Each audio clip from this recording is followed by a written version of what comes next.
जिंतूर तालुक्यातील बोरी येथे नात्याला काळिंबा फासणारी घटना गुरुवारी सकाळी घडली। बोरीतील एका शाळेत 9वीत शिकणाऱ्या जयश्री विश्वनाथ ओव्हाळ वय 16 या मुलीची तिच्याच पतीने धारदार शस्त्राने वार करत हत्या केल्याची घटना घडली।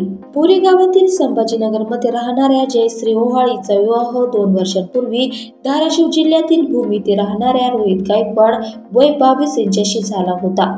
जयश्रीला शिक्षणाची आवड असल्याने तिने माहेरी बोरी येथे येऊन एका शाळेत 9वीच्या वर्गात प्रवेश घेतला होता। दरम्यान गुरुवारी सकाळी 7च्या सुमारास जयश्री ओव्हाळ ही शाळेत जाण्यासाठी निघाली।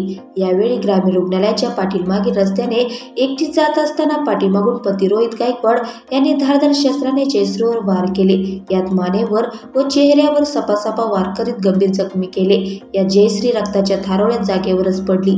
घटनेची माहिती मिळताच बोरी पोलीस ठाण्याचे जमादार कृष्णा शहाणे, सय्यद गोयसिद्दी यांनी गंभीर जखमी जयश्रीला तात्काळ ग्रामीण रुग्णालयात दाखल केले।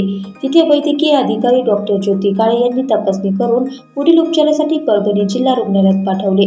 दरम्यान परभणीतील जिल्हा रुग्णालयात तिला दाखल केले असता डॉक्टरांनी तपासणी करून तिला मयत घोषित केले।